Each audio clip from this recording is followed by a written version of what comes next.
오빠 최고! 언니 짱! 네, 건설노조가 유튜브 채널을 하나 만들었습니다. 건설 현장의 삶과 사람 이야기들을 나눠보는 채널인데요. 그 첫 순서로 건설기계 산재보험에 대해서 다뤄보려고 합니다. 일단 제 소개부터 하겠습니다. 저는 건설노조 교선실장 전재희라고 합니다. 예, 반갑습니다. 저는 건설노조에서 노동안전을 담당하고 있습니다. 정책국장 이승현입니다. 건설 현장 삶과 사람 이야기를 나눌 민주노총 건설노조 유튜브 채널 오빠 최고 언니 짱입니다. 그 첫 순서로 건설기계 산재보험을 다루려 합니다. 현장의 이야기를 전해줄 지부장님들을 만나기 위해 민주노총 건설산업연맹 대의원 대회장을 찾았습니다. 저분들이 많이 좋아하더라고요. 이 오면서 이렇게 먹고 그러고 다니면 안 된다니까 누가 이런 거 가르쳐줘서 산재보험 한다고 하니까 처음부터 잘 배워야 되는데. 홍도가 좋구나. 우리가 건설 기계들이 산재도경을 받지 못해서 이런 불이익을 많이 당했는데 올해 2019년도 1월 1일부터 산재 적용에 대해서 우리 조합원들이 정말 대환영이고 일단 반응은 굉장히 뜨겁다고 전해주시고 계신데요. 반응뿐만이 아니라 여러 질문들도 함께 해주셨어요. 그래서 지금 여기 같이 계신 이승현 국장님한테 한번 여쭤보는 시간을 가지려고 합니다. 일단 솔직히 이게 왜 된 거냐? 갑자기 된 것 같다. 이런 응답들이 좀 많았습니다. 갑자기 된 게 아니잖아요. 그죠? 예, 맞습니다. 예, 우리 건설노조가 투쟁도 그동안 열심히 해오고 요구안도 대정부 투쟁 때마다 내왔었는데 그 과정에 대해서 잠깐 말씀해 주시겠습니까? 예, 맞습니다. 건설노조가 사실상 10년 동안 건설기계 산재보험과 관련돼서 꾸준하게 요구를 해왔습니다. 그런 건설노조의 요구들이 이번에 건설기계 산재 시행과 관련돼서 다양한 논리와 근거로서 역할을 했고 그에 따라서 건설기계 산재보험이 시행이 된 것입니다. 그래서 갑자기 시행된 것이기도 하지만 사실은 10년 동안 오랫동안 저희가 요구하고 쌓아왔던 결과라고 생각을 합니다. 그런 의미에서 저는 실제로 이번 건설기계 산재보험 같은 경우에는 우리 건설노조가 매우 큰 역할, 매우 막중한 역할을 했다라고 생각을 하고 있습니다. 예, 그럼 이쯤에서 건설노조가 어떤 투쟁을 벌여왔는지 영상을 통해서 한번 확인해 보겠습니다.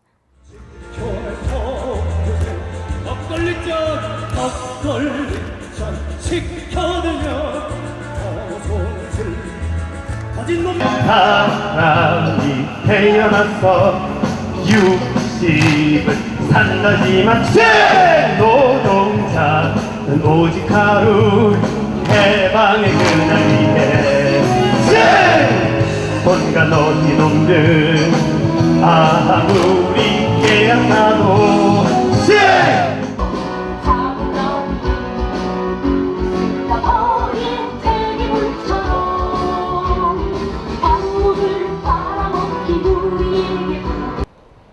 건설 현장에서 일하는 토목건축 노동자, 타워크레인 노동자, 전기 노동자하고 건설기계 장비 노동자가 다릅니까?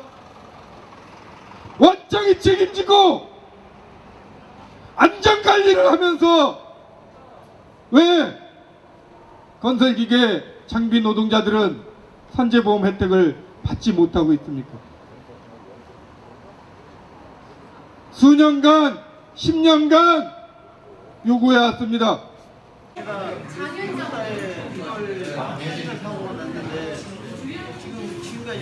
KBS 방송국에서 찾아와 촬영을 하고 있습니다. 덤프트럭에서 떨어져 크게 다친 조합원입니다.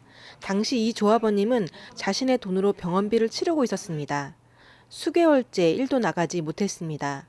이제는 이 같은 사고가 발생하면 일을 못한 만큼 산재보험료가 나옵니다.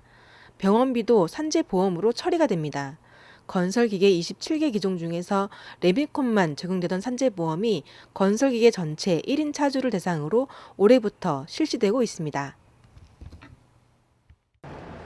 그렇군요. 우리가 큰 역할을 했습니다. 민주노총 건설노조가 또 해냈습니다. 건설기계 산재보험이 2019년 1월 1일부터 적용이 되고 있습니다. 근데 워낙에 없던 게 생긴 거라 좀 생경한 다른 말씀들이 많으세요. 뭐 목수하시는 분들이나 타워크레인 하시는 분들은 이미 받아왔던 거라 익숙할 텐데 처음 받다 보니까 이건 도대체 누가 내는 거고 얼마를 적용받는 거고 뭐 이런 것부터 해가지고 좀 기본적인 거에 대한 질문이 많으시다고 합니다. 그래서 산재보험에 대해서 일반적인 이야기를 먼저 들어보도록 하겠습니다. 어떤가요? 예, 우선 많은 분들이 가장 궁금해하시는 게 산재보험 가입을 어떻게 하는 거냐, 내가 가입을 해야 되는 거냐와 관련된 질문들이 많으셨습니다.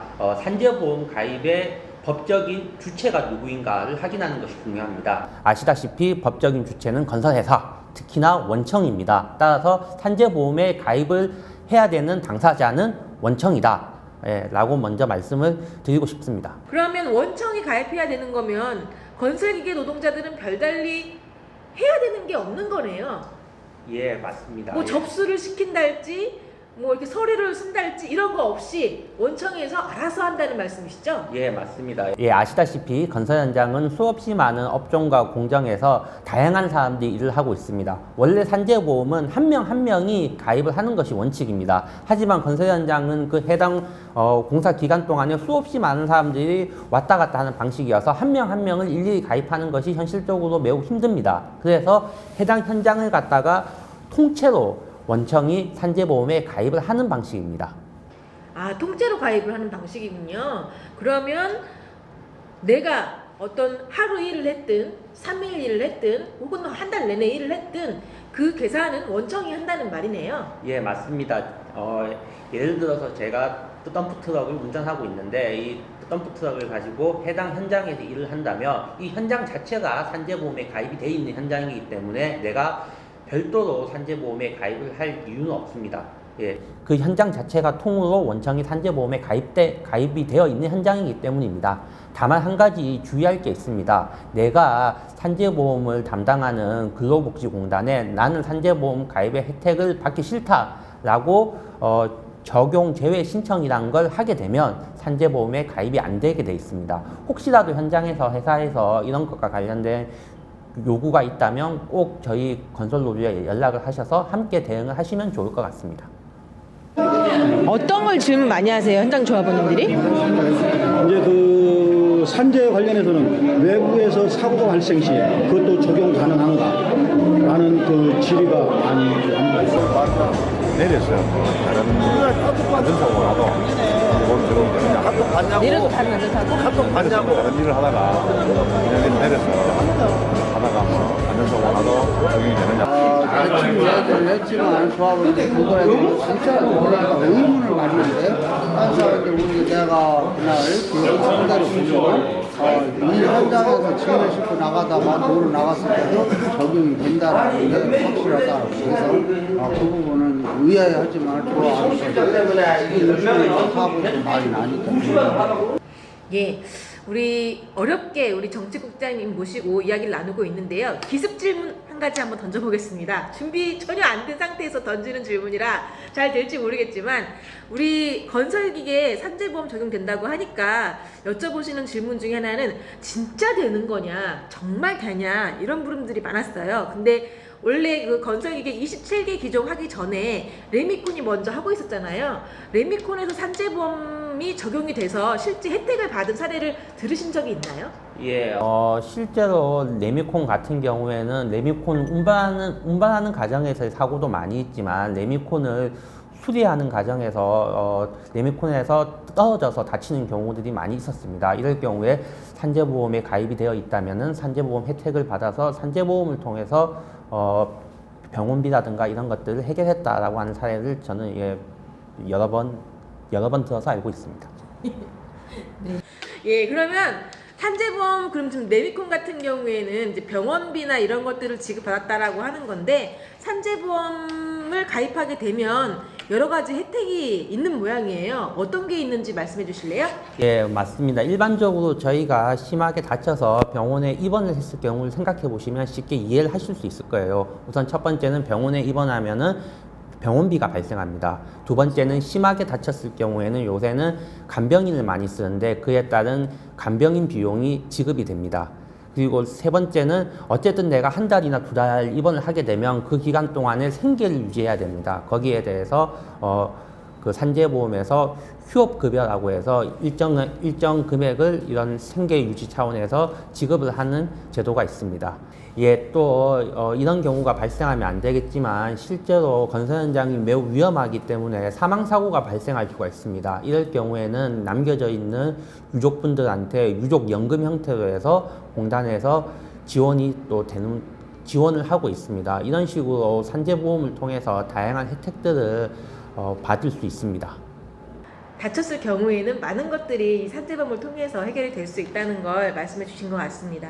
현장에서 여쭤보시는 질문 중에 그 질문이 되게 많았는데 도로에서, 즉 건설 현장이 아니라 도로에서 사고가 났을 때에도 산재보험이 적용되냐 이런 물음이 많았는데 어떤가요? 예, 맞습니다. 예를 들어서 덤프트럭 같이 이런 도로 위에서 운전을 하는 건설기계 장비가 있을 수 있습니다. 산재보험은 기본적으로 업무상 재해, 즉 내가 일을 하다가 다친 경우에 보험이 지급이 되는 방식입니다. 당연히 덤프트럭 같은 건설기계는 가장 주된 업무, 가장 주된 일이 운전을 하는 것입니다. 따라서 현장 안에서는 물론이고 현장 밖에서라도 운전을 하다가 사고가 발생한다면 업무와 연관된 것이기 때문에 산재보험 혜택을 받으실 수 있습니다.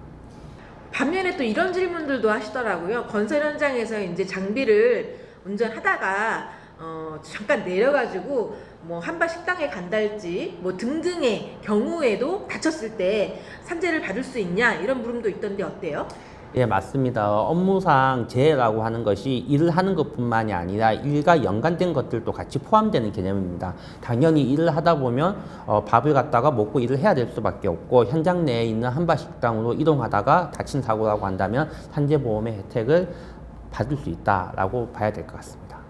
아, 그렇구나. 그러면 지금 말씀해 주신 것은 아마 인사사고에 대한 이야기를 해주신 것 같은데 또 질문 중에 마지막입니다. 어떤 게 있었냐면 장비가 손상을 입었을 때 장비 손상도 산재보험 혜택이 되느냐라는 물음들이 꽤 많았어요. 어때요? 산재보험은 사람과 관련된 보험입니다. 그래서 사람이 일을 하다가 다치거나 했을 경우에 보상이 나오고 장비는 별도의 방식을 통해서 보상을 받아야 될 것 같습니다.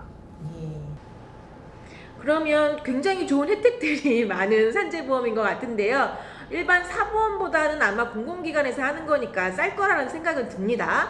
근데 아무래도 구체적인 액수가 궁금한데요. 어떤가요? 얼마 정도 내야 돼요, 한 달에? 원청이 산재보험료를 100% 다 내주면 저희한테 가장 좋겠지만 아쉽게도 이번에는 산재보험 법 자체가 바뀐 게 아니라 시행령이 바뀐 것입니다. 그에 따라서 산재보험료의 절반을 저희가 납부를 해야 됩니다.